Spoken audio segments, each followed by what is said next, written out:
La décision du ministère des Transports n'agrée pas l'Union des routiers du Sénégal. Pour Gora Khouma, secrétaire général de l'organisation, le Sénégal n'est pas prêt.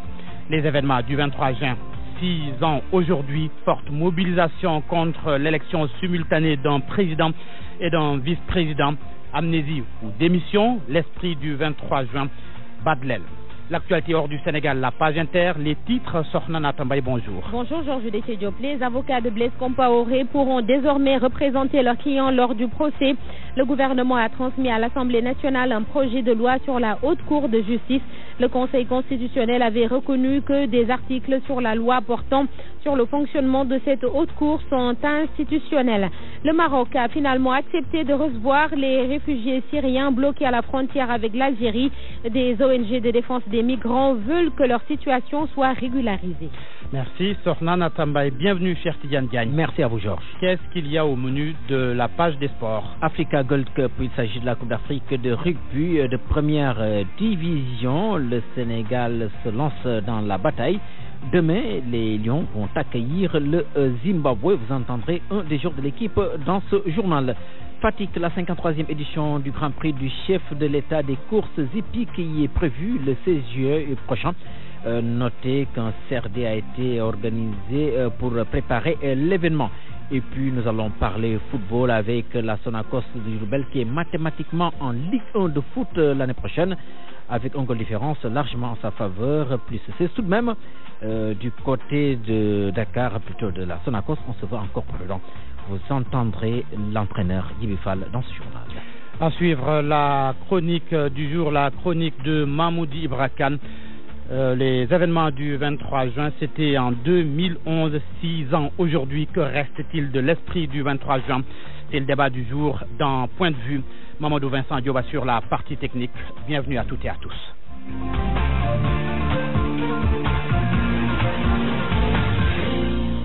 Georges Déthié Diop. On vient de l'apprendre à l'instant, le corps du Chinois tué lors de l'accident sur l'autoroute Ila-Touba n'a pas été calciné à Réfane. Les populations s'y sont opposées. L'on y reviendra. RFM, le journal. À Tambacounda, après la pluie, la galère, les familles sinistrées attendent l'assistance de l'État suite aux inondations. Et pendant ce temps, certains préconisent le déguerpissement des riverains immédiats du Mamakunda, le lit du Marigot qui déborde pendant la saison des pluies. Moussa Omargué. Au lendemain des inondations aux alentours du Marigot Mamakunda, les familles sinistrées exposent leurs bagages sous le chaud soleil de Tambacounda, espérant tout de même que des actions de solidarité émanant des pouvoirs publics vont suivre pour compenser une partie des dégâts enregistrés. Pour autant, certains Tambacoundois pensent qu'il y a lieu de faire déguerpir certaines concessions aux alentours du Marigot Mamakunda. La première des solutions, c'est que les riverains n'ont qu'à accepter de quitter et aller ailleurs, parce que chaque fois ils sont victimes de ces inondations.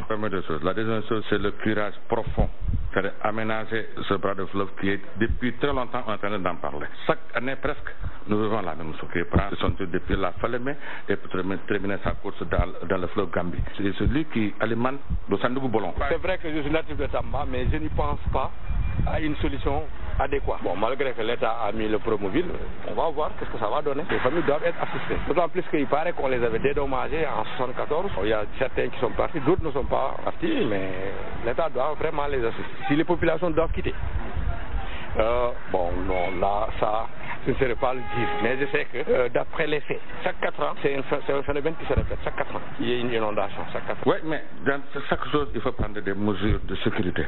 Hier, mon enfant est parti. Tout le temps, les gens ils vont toujours venir à leur aide pour leur soutenir financièrement et soulager un peu leurs problèmes. Il y avait des périmètres maraîchers. Nous, on exploitait là-bas. En hivernage, on cultivait du riz, du manioc et tout. Chez la victime, Diao Kamara, le jeune garçon noyé âgé seulement de 6 ans, c'est la tristesse et la consternation.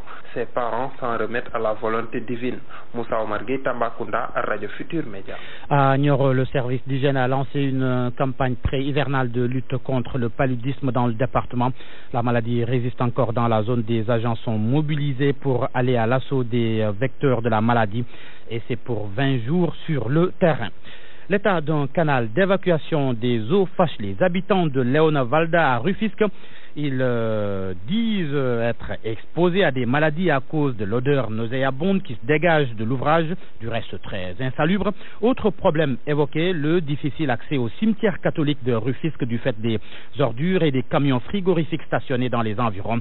Tout cela frustre les populations de Léona Valda. Elles étaient dans la rue pour une marche de protestation. Isidore Alexandre Sen.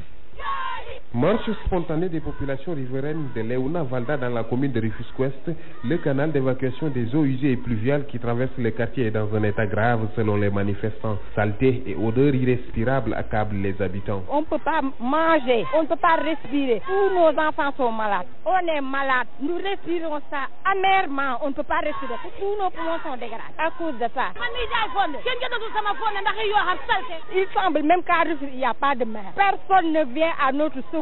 Il y a l'usine de Valda qui est tout près de chez nous, qui produit des insecticides qui peuvent régler ce problème en un quart d'heure, mais il n'a rien fait pour les habitants de Léona Valda. Ces hommes et femmes se disent laissés à eux-mêmes. Le curage des canaux et l'assistance, parce qu'on est malade. Il y a des vieillards ici, il y a des vieux ici, tout le monde est malade. Même les jeunes sont malades. Les jeunes sont devenus des vieux à cause de ça, de la mauvaise pollution que nous vivons. Ce canal se trouve non loin du cimetière catholique de Rufisque qui n'est pas non plus épargné. Cimetière catholique ici, tey jii bu ñu amee seen néew tey xamuñu fu ñuy jaar gis ngeen frigo yi tellement frigo yi ak mbalit mi salte bi. Vous l'avez constaté. Pour venir ici enterrer leur mort, ils ont des problèmes parce qu'ils ne peuvent pas traverser la rue. Vous avez vu les voitures qui sont là, les camions frigorifiques. À Léona Valda comme en Guessou, l'on demande le curage du canal avant la tombée des pluies dans la vieille ville. Isidore Alexandre Rufisque, RFM. À 12h07, des coupures de courant notées ces derniers jours à Dakar et dans d'autres localités. La Sénélec Bassa Koulpé évoque un défaut dans la distribution au niveau de la haute et basse tension. Le directeur de la distribution rassure et promet un retour rapide à la normale. Abdou Kader Khan au téléphone avec Daouda Diouf. Nous avons traversé ces temps-ci quelques moments un peu difficiles dus à des défauts sur la haute tension et sur la moyenne tension. C'est des défauts qui sont arrivés de manière inopinée, qui ont créé quand même d'énormes coupures au niveau de la région de Dakar principalement. Mais ce sont des coupures qui n'ont pas duré dans le temps, qui ont été très vite maîtrisées par les nouveaux systèmes de protection et les nouveaux équipements qui ont été installés sur le réseau. Donc les coupures se sont déroulées et quelques temps après, la remise de courant a été faite de façon très rapide. La situation elle est sous contrôle. Nous continuons le projet d'investissement, nos investissements. Nous continuons à faire la maintenance et on pense que normalement tout devrait redevenir normal d'ici quelques temps. Voilà, nous avons au Sénélec à peu près 1200 et quelques projets en cours qui sont déjà financés et qui ont déjà été réalisés et d'autres qui sont encore en cours de réalisation et on pense qu'avec tout cela, la situation devrait être sous contrôle assez rapidement. TER, train express régional, le marché Thiaroye va être délocalisé, mais les 2150 commerçants recensés jugent dérisoires les indemnités, moins de 2 millions de francs CFA par personne. Les recycleurs installés le long des rails, eux, ne veulent pas être les agneaux du sacrifice. Ils réclament un site de recasement. Salissot. Difficilement, ce policier tente de remettre l'ordre ici. Automobilistes, charretiers et piétons ne se font pas de cadeaux. Au passage à niveau de Thiaroye, les vendeurs de moutons s'immiscent parfois dans le décor. C'est bientôt la fin, tous seront déplacés. Les commerçants ont accepté bon gré, malgré la proposition de l'État. Ousmane Fall, président section Thiaroye Gare Unacois Diapo. Nous voulons un accompagnement sincère de l'État. En plus du magasin qu'ils vont nous donner, nous réclamons une hausse des indemnisations. Ils proposent entre 1 million et 1 million 500 000 francs. Certaines places d'affaires ici coûtent 50 millions de francs CFA. Nous sommes 2154 commerçants recensés. Les recycleurs n'en font pas partie. Ces derniers, installés aux abords des rails, refusent de se faire oublier. Abdou, 35 ans, recycle des sacs.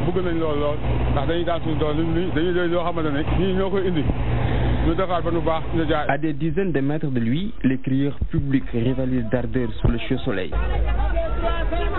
Venu faire ses courses, Cette femme ne veut plus d'un marché Thiaroye inondable, sale, où clients et commerçants portent parfois des masques pour se protéger de la poussière. Avec la saison de pluie là, l'accès du marché est tellement difficile. C'est encombrant parce qu'avec les charrettes là et les pousses là, on a beaucoup de difficultés pour accéder au marché.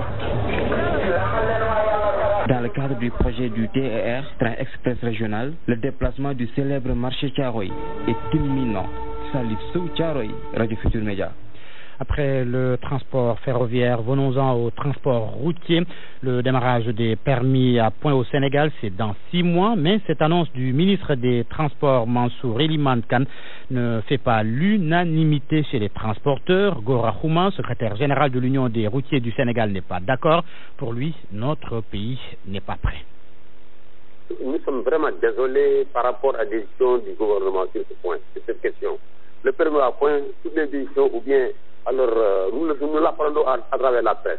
Or que ça ne devait pas se passer comme ça. Ce projet, depuis qu'il est né, jusqu'à aujourd'hui, il n'y a jamais eu de concertation par rapport à cette question. À chaque fois qu'on parle de projet, c'est à travers la presse qu'on utilise des informations. Le ministre doit avoir le courage de mettre en face avec nous tous les secteurs, de nous expliquer qu'il n'y a pas de terme de référence, il n'y a rien depuis la naissance de ce projet. Toujours nous sommes mis à côté. Il y a beaucoup de manquements, puisque sur les points, par exemple, le problème de la vitesse, est-ce qu'un gendarme ou un policier peut dire à un chauffeur que vous êtes en vitesse? Il n'y a pas d'appareil de mesure. Si vous êtes enivré, qu'est-ce qu'il prouve que lui, il est enivré? Donc, le Sénégal n'est pas encore en mesure d'avoir tout ce matériel-là. Donc, c'est pas le policier ou les gendarmes qui fera son propre jugement, qui va nous coller pour retirer nos points. Nous sommes d'accord, mais il faut que les routes, en tout cas c'est un ensemble, il faut que qu'on tienne des réunions pour qu'on puisse donner nos avis et que le gouvernement tienne compte à cela, mais appliquer le permis, appliquer le permis, et qu'il y a trop de manquements, les routes ne sont pas bonnes,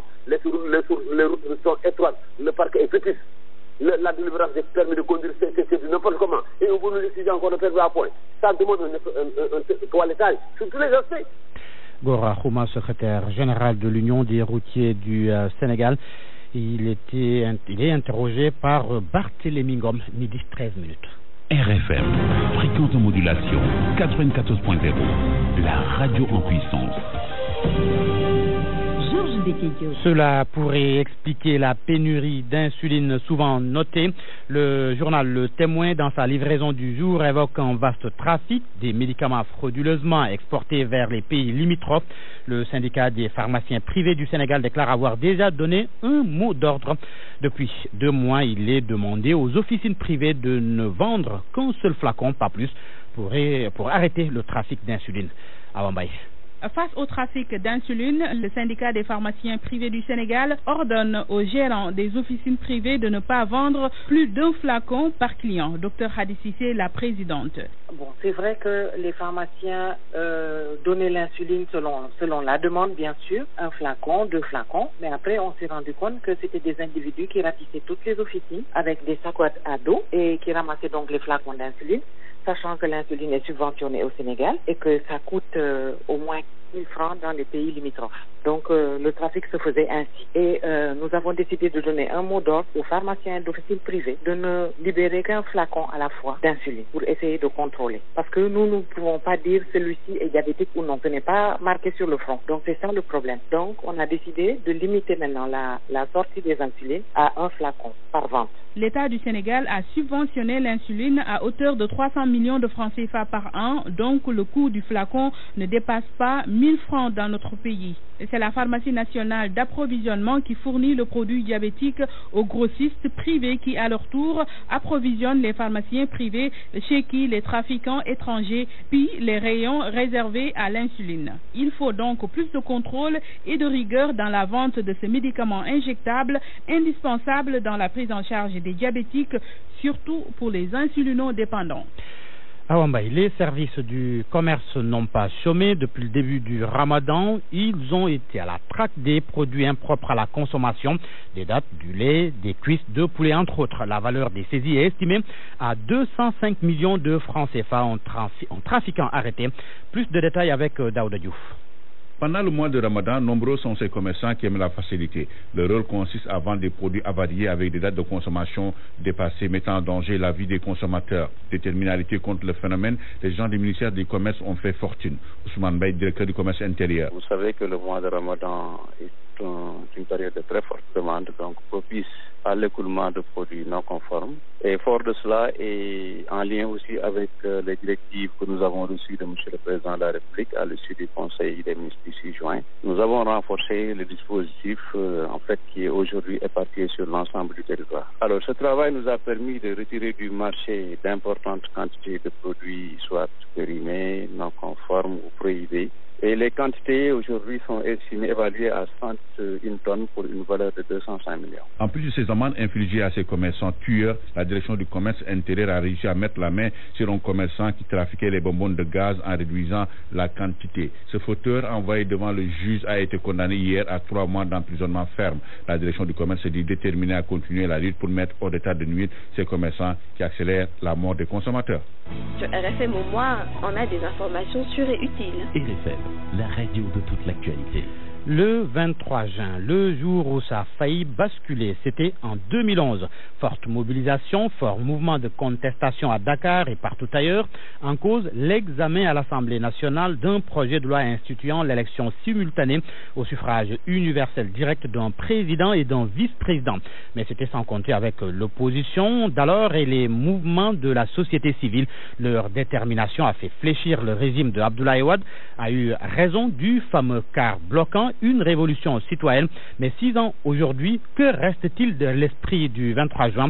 Question que nous avons posée à Alioune Tine, qui était au cœur des événements, membre fondateur et ancien coordinateur du mouvement du 23 juin. Je suis du 23 juin auprès des populations, je pense auprès de certains militants, je pense qu'il est encore vivace, et s'exprime peut-être dans la résistance, également dans la civilité par rapport aux valeurs de démocratie, de droits de l'homme, et puis par rapport aux valeurs de la République. Là aussi, pour le reste, surtout ceux qui sont au pouvoir, il faut dire effectivement que l'esprit du 23 juin, c'est beaucoup amélioré, il faut quand même le reconnaître.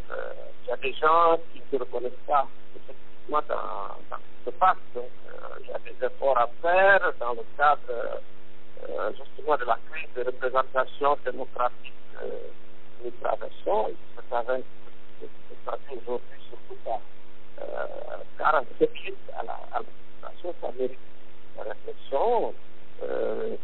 Puis également aussi au niveau des valeurs démocratiques, demande beaucoup plus de tolérance, beaucoup plus d'ouverture, surtout par rapport aux médias d'État. Vous savez, c'est une construction, c'est un processus permanent de va et vient.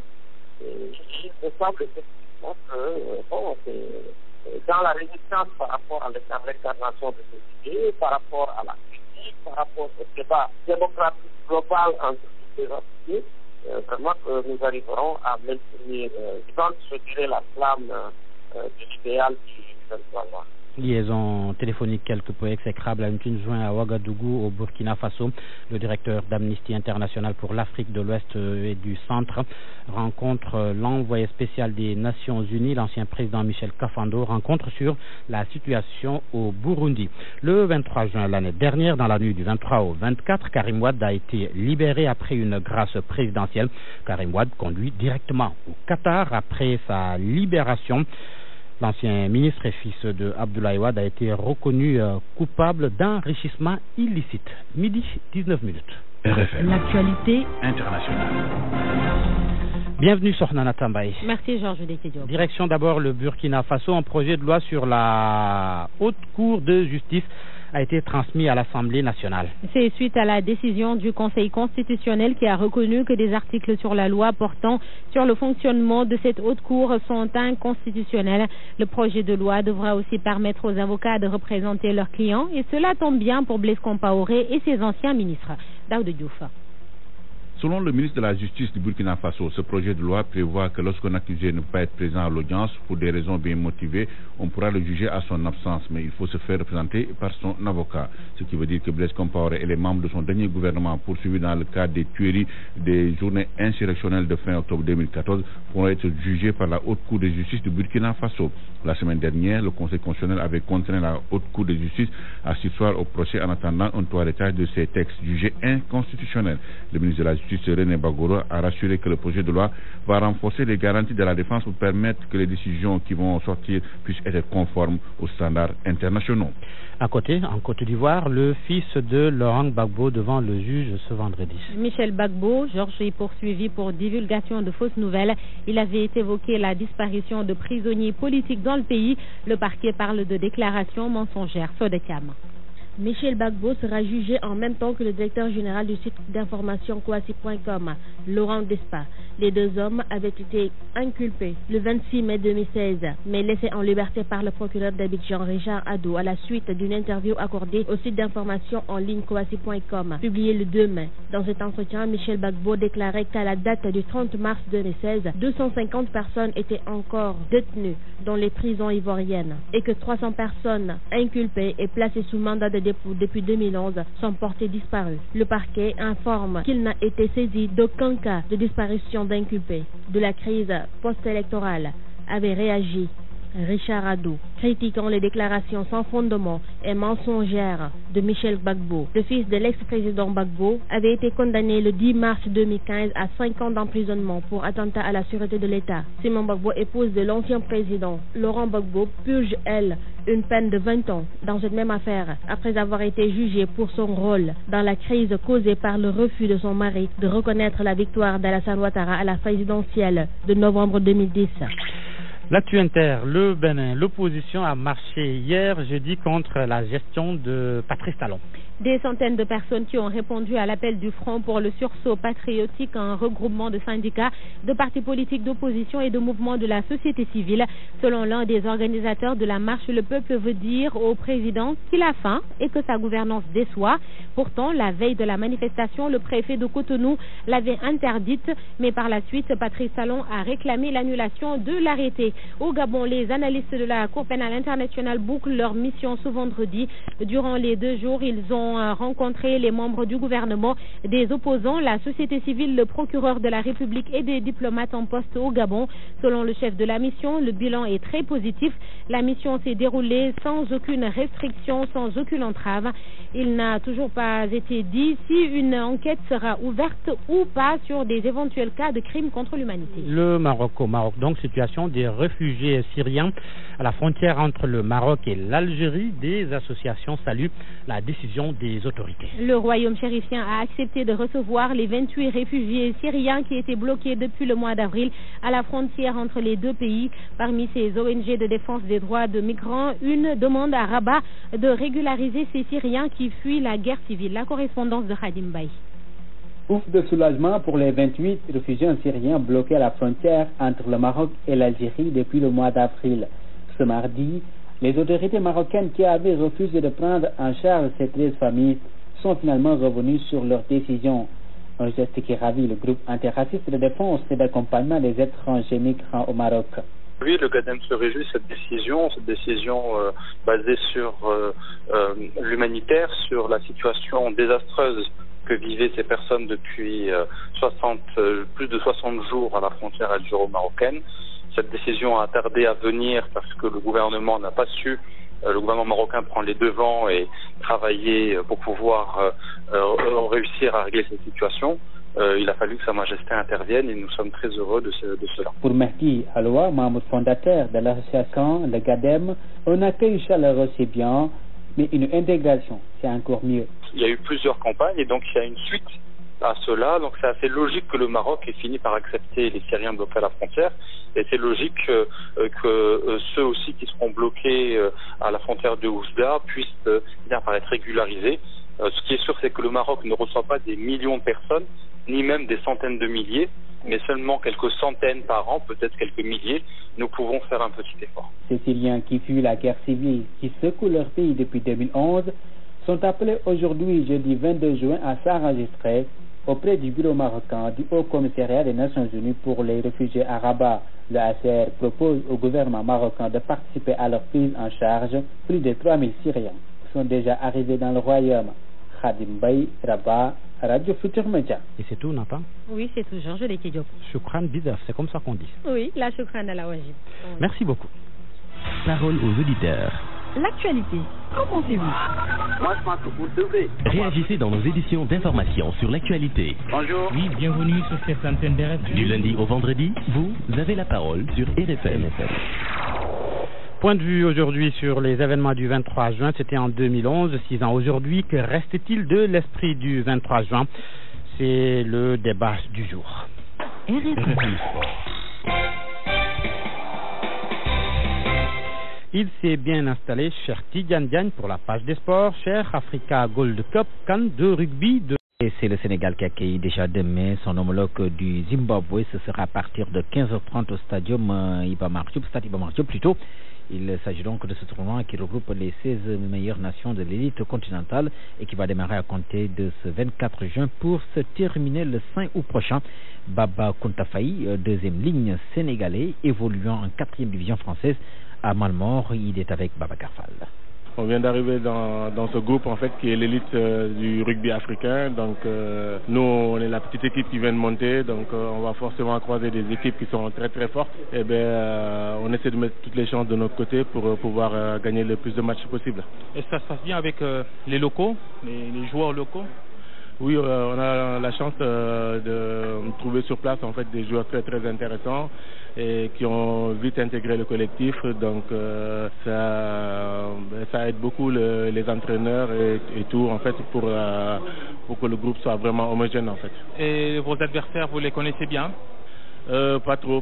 En fait, on a juste vu leurs résultats.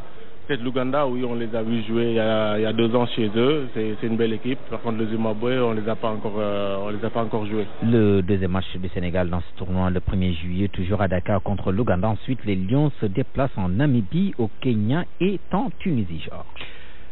Fatick se prépare à accueillir le drapeau du chef d'État des courses hippiques. C'est prévu le 16 juillet dans la région, en prélude donc à cet événement. CRD sur l'organisation de la manifestation s'est tenu. Cher Tidiane Niang, président du CNG des courses hippiques, il est interrogé par Aminata Goudiaby. À peu près une cinquantaine, ils sont 53 à peu près, oui. Le budget, on ne peut pas caler ce budget pour le moment, et il y a beaucoup de choses à faire. Je ne veux pas m'aventurer à vous avancer un chiffre, on va certainement dépasser peut-être. Donc nous allons commencer. On a été mis en condition par le ministre des Sports et le directeur général de la LONASE. Vraiment, on est très à l'aise pour organiser cette journée et on va s'y mettre pour vraiment réussir cette organisation. Un problème de site s'est également posé pour abriter cette manifestation. Qu'est-ce qui a été retenu? Bon, pour le site, le gouverneur a réglé le problème. Il a convoqué les responsables, les délégués de quartier. Il en a discuté. Il savent bien que ce site, nous, on ne va pas le prendre définitivement. C'est juste pour à cause de l'événement. Nous allons organiser, on va rendre le site à leur propriétaire, mais et nous allons nous y mettre pour faire les travaux qui correspondent à la réalisation de cette journée. 53e édition du Grand Prix du chef de l'État. Sans discontinuité. Nous allons organiser cette journée ici à Fatick. Il y a un doyen qui est avec nous. Il s'appelle M. Momar Diaw. C'est un natif de Fatick. Et cette personne se trouve aujourd'hui être le directeur des courses au niveau du CNG. Et il est en même temps le président de la région. Donc tout va tourner autour de Fatick. Et nous allons mettre le paquet, financer le maximum possible.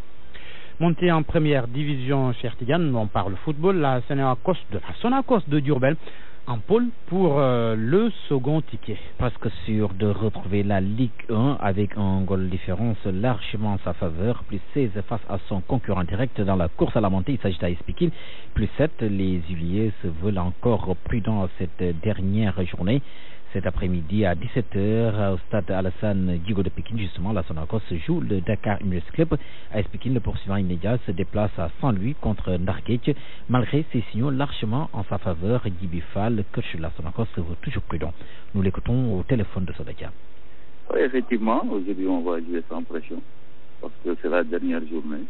Et c'est un match où on a besoin d'un point ou bien des 3 points. Et l'objectif, c'est de terminer en beauté et d'avoir les 3 points pour ce match. Mais c'est un sentiment de satisfaction d'un travail accompli. Je pense que c'est un match aussi qui ne sera pas facile. vu les enjeux aussi, il y a Pikine derrière qui nous talonne. Donc nous allons rester très sereins, très calmes.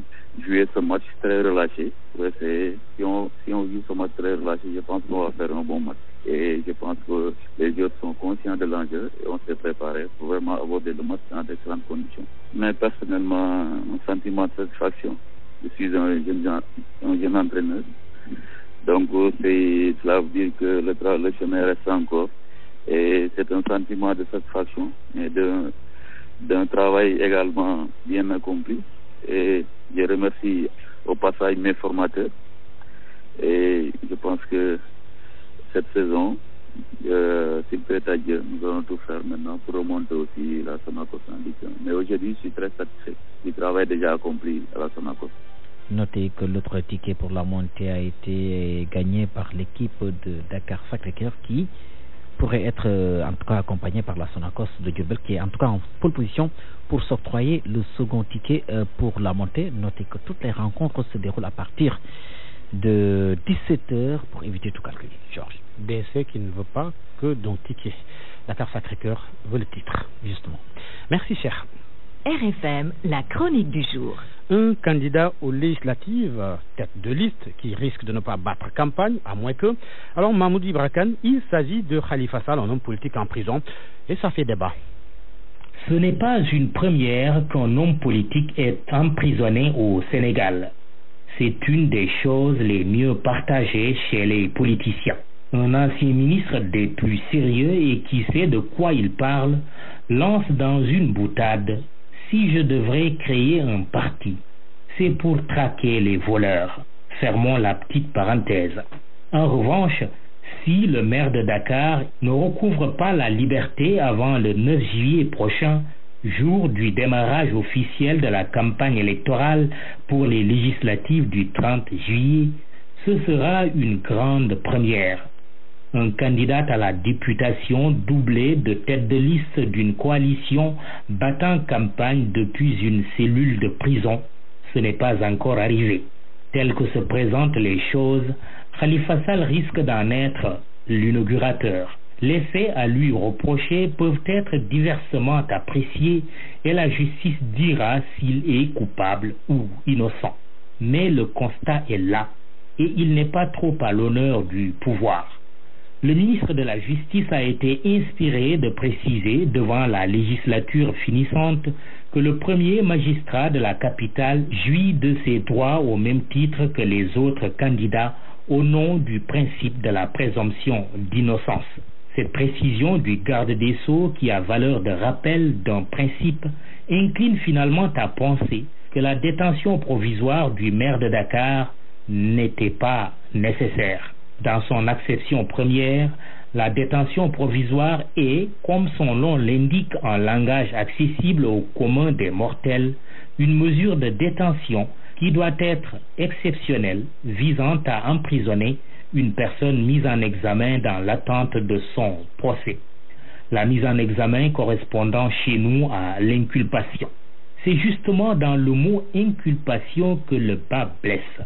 Sa survivance dans notre lexique judiciaire, couplée à son entendement par bon nombre de citoyens, est de nature à restreindre la portée principielle de la présomption d'innocence et par voie de conséquence à ôter à la détention provisoire son caractère exceptionnel. Or, pour une bonne distribution de la justice, il est de bon aloi que la règle puisse rester la règle et l'exception demeurer l'exception.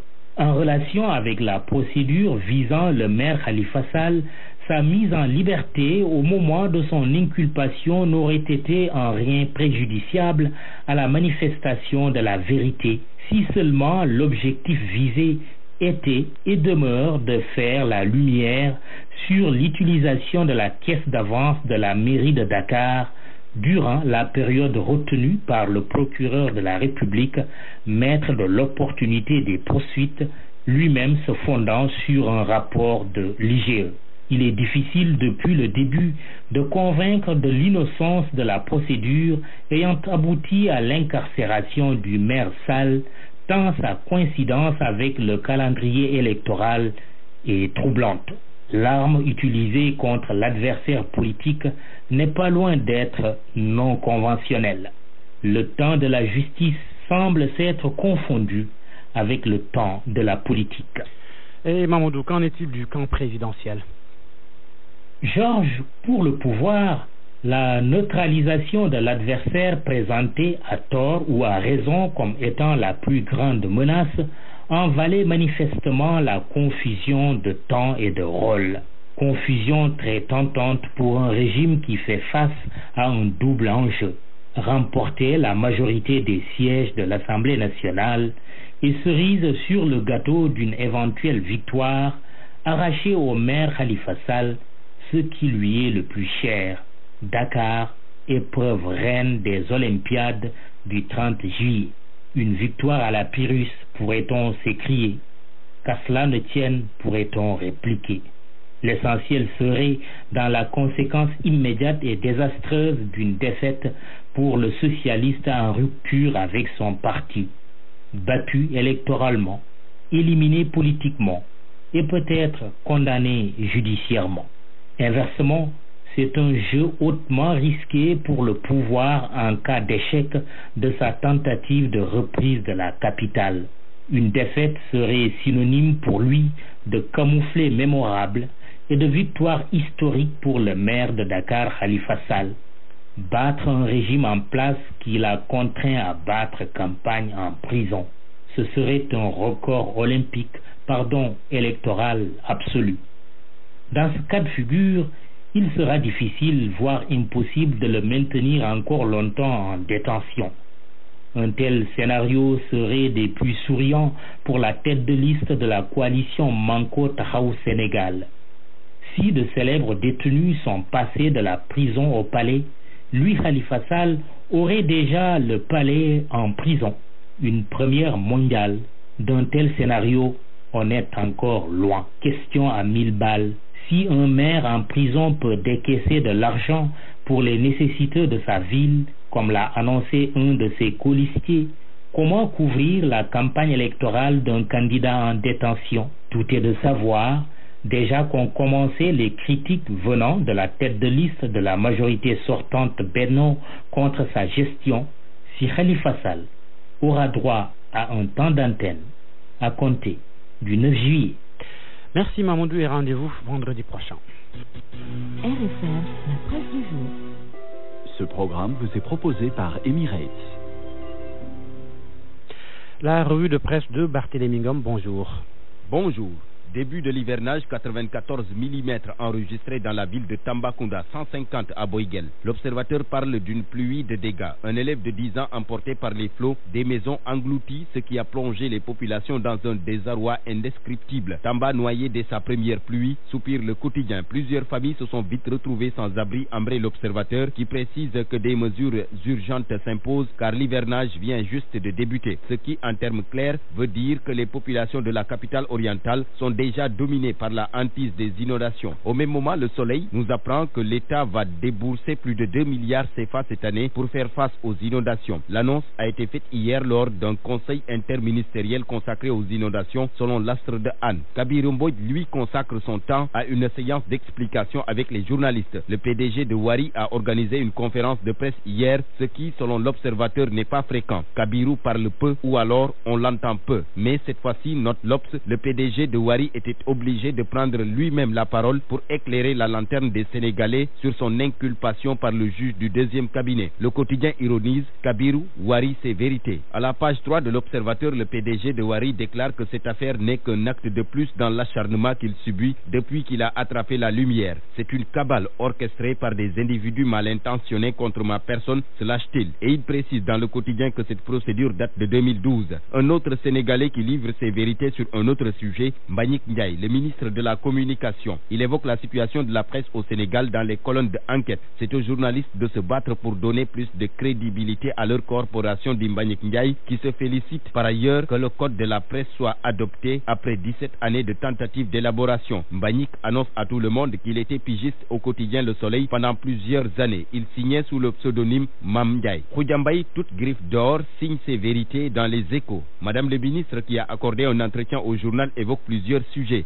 Les investitures, la réplique aux socialistes de Saint-Louis, la démission de Mamadou Ndoye, entre autres. D'emblée, elle reconnaît que ce qui s'est passé avec des membres du Parti socialiste est regrettable et irresponsable. Les Échos renvoient ses lecteurs à sa page 4 pour lire l'intégralité de l'entretien. Dans la tribune, il est également question des investitures pour les législatives. Et c'est encore le Parti socialiste qui appelle au dépassement. Mon confrère voit ainsi un Tanor au secours de Macky Sall. Le secrétariat exécutif national du PS a pondu un communiqué pour appeler les uns et les autres à la raison, même s'il reconnaît que les investitures sont toujours difficiles et douloureuses. Un autre socialiste dans Vox Populi, Bamba Fall, tête de liste de la coalition Manko Taxawu Sénégal à Dakar. Il fait face à Amadouba, lui aussi tête de liste de Benno Bokk Yakaar. Les deux se sont retrouvés hier et c'est le maire de la Médina qui, selon Vox Populi, a posé un acte fort. En compagnie de sa task force, Bamba Fall est allé présenter ses condoléances à Amadouba qui a perdu sa maman. Le journal parle de civilité avant les accrochages. Un autre journal qui réserve sa une aux élections législatives du 30 juillet prochain, Direct Info. Le journal qui fait le point de la situation s'interroge. Avec quelle carte d'identité voter? La question mérite réflexion, surtout que Direct fait part de l'angoisse des électeurs. Au premier plan, les Sénégalais de la diaspora confrontés à un lieu de vote qui a été changé contre leur gré. À cela s'ajoute le rythme trop lent de distribution des cartes d'identité au Sénégal, un fait que Direct Info dit avoir noté dans plusieurs localités. Plusieurs personnes émettent justement des inquiétudes sur la tenue du scrutin. 47 listes de candidats en compétition. Sud en parle et s'exclame. Un scrutin, 1000 votes. La parole à des acteurs politiques. Pour Mohamedou Makhtar Sourang, membre de l'UNP, tête de liste départementale de Manko Taxawu Sénégal à Mbacké, le problème de fond qui mérite débat, c'est la disponibilité de la carte électorale.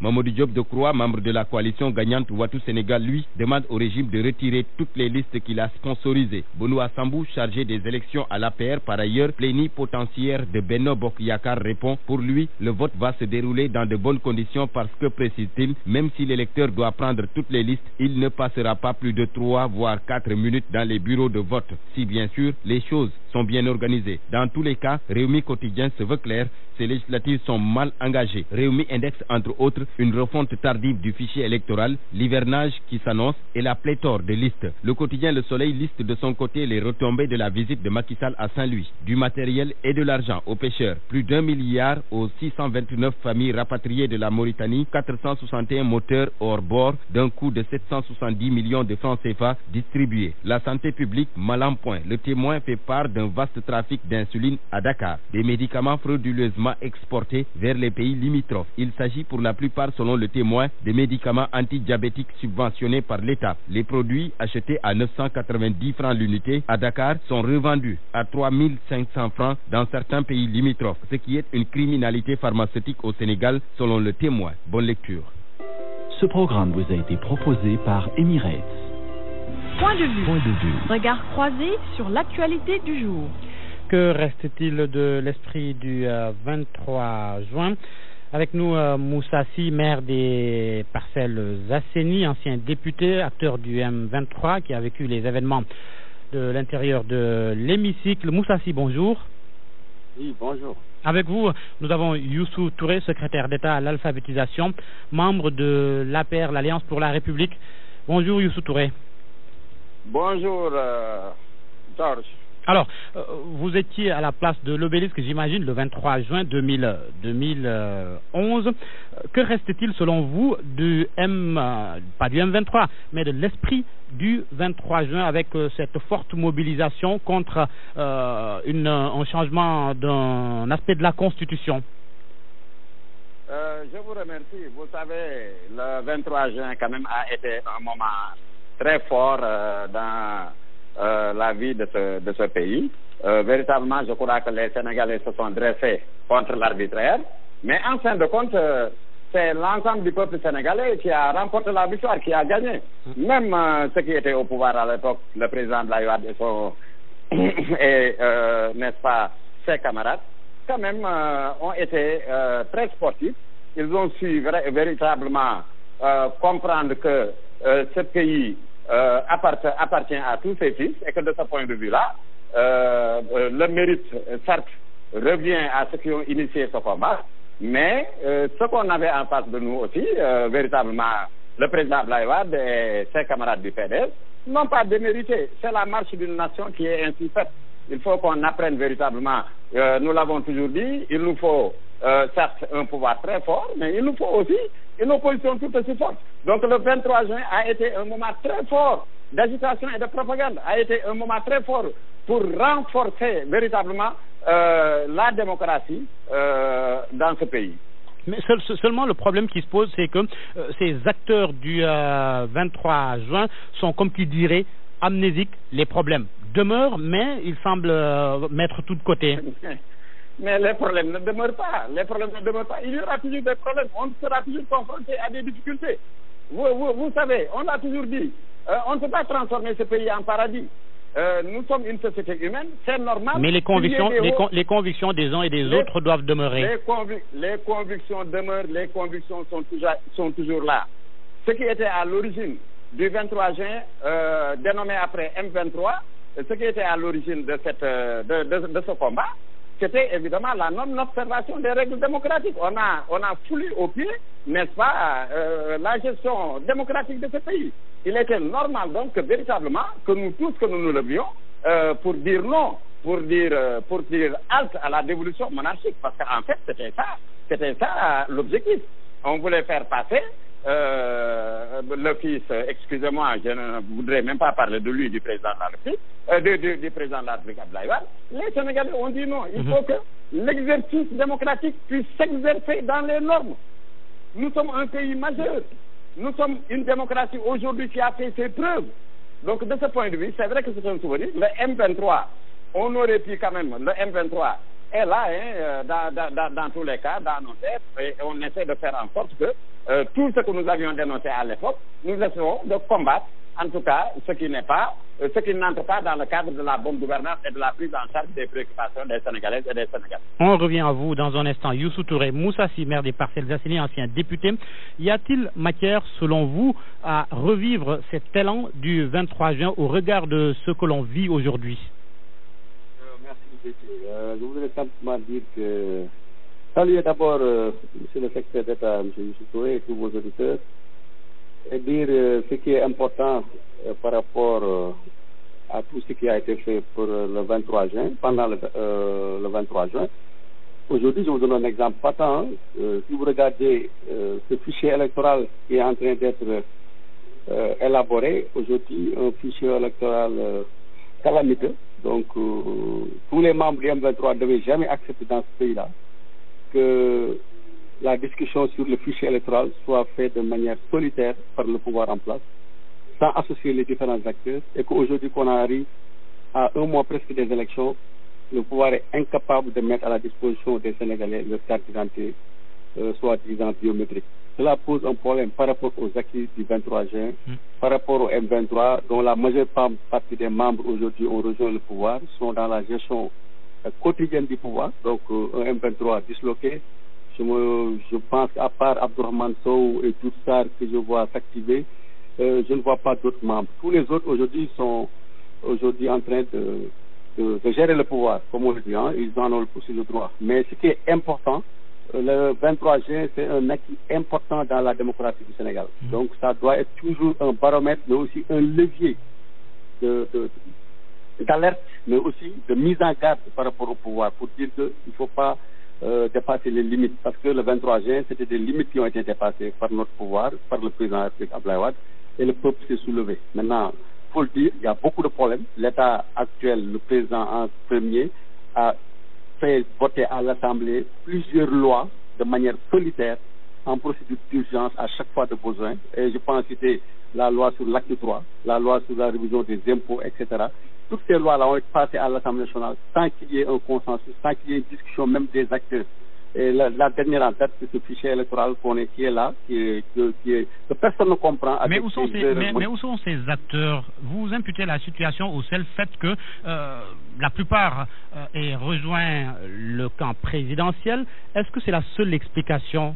Non, ce n'est pas la seule. Il y a des acteurs qui sont restés à l'opposition, d'autres qui ont quitté le pouvoir pour revenir à l'opposition. En vérité, il faut dire que c'est une opposition qui ne s'est pas organisée depuis l'avènement du président Macky Sall. Le président Macky Sall a eu, quand même, il faut le dire, En tout cas, je ne sais pas quel mot même utiliser. En tout cas, peut-être je dirais qu'il a la chance d'avoir une opposition mal organisée, une opposition qui lui a laissé le terrain vide. Et il en a profité, c'est ça la vérité. Donc, une opposition de salon qui ne s'est pas battue sur le terrain, à part une seule marche où il y a eu une dispersion des forces par des lacrymogènes. L'opposition a laissé le terrain au président Macky Sall jusqu'à aujourd'hui, à la veille des élections. C'est ça, mais le M23, la majeure partie des acteurs, c'est vrai, sont aujourd'hui entre le pouvoir et l'opposition. Et aujourd'hui aussi, qu'on le veuille ou non, il y a des forces importantes de l'opposition qui pouvaient prendre le relais, se battre pour faire vivre les acquis du 23 juin. Mais malheureusement, tel n'est pas le cas. Les gens ne veulent pas se battre sur le terrain. Et l'opposition, c'est le terrain, c'est la rue. Alors, on revient à vous dans un instant, Moussa Sy. Alors, Youssou Touré, vous de la PR, vous de la mouvance présidentielle, en tout cas, vous étiez membre du M23, le mouvement du 23 juin, le mouvement des forces vives de la nation. Pourquoi avoir tourné le dos à cette organisation qui disait non à un tripatouillage de la Constitution? Mais écoutez, Georges, quand même, il faut qu'on avance. Il ne faudrait pas qu'on reste sur des principes qui aujourd'hui ne nous apportent pas grand-chose. Le monde évolue. Aujourd'hui, n'est-ce pas, on assiste à une transformation systématique. Le monde évolue certes, mais les préoccupations qui ont été mises sur la table par le M23 en 2011, ces préoccupations sont toujours d'actualité. Mais les exigences du M23, c'était principalement la bonne gouvernance. C'était l'approfondissement de la démocratie. Nous avions à l'époque, assisté à une tentative pratiquement de destruction de ce qu'on a. Mais est-ce que cette démocratie n'est pas mise à mal par le régime? On vous reproche les emprisonnements à tout va. Mais je vous l'ai toujours dit, vous savez, ce n'est pas le président Macky Sall. D'adversaire politique en tout cas. Mise en prison. Non, je dis, c'est pas le président Macky Sall qui peut mettre qui que ce soit en prison.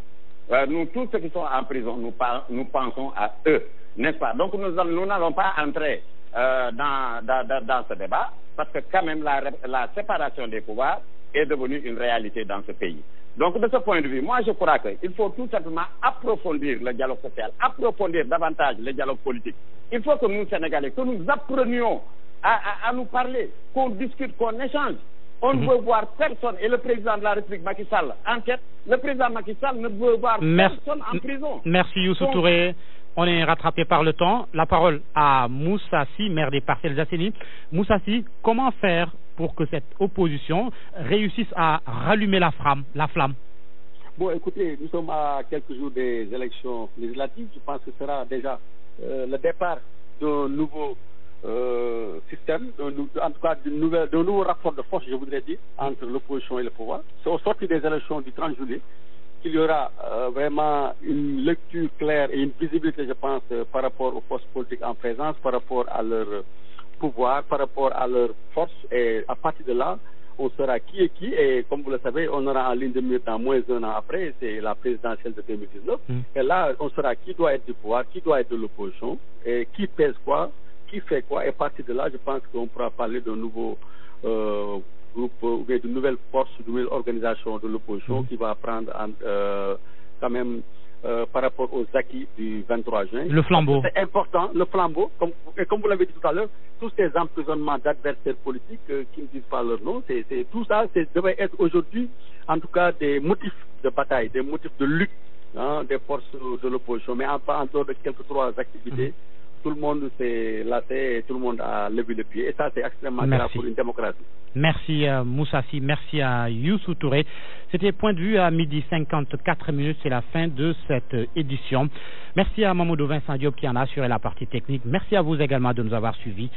13h, retrouvez Sorna Ngonengom pour le journal en Wolof. Excellente suite des programmes. Tout de suite,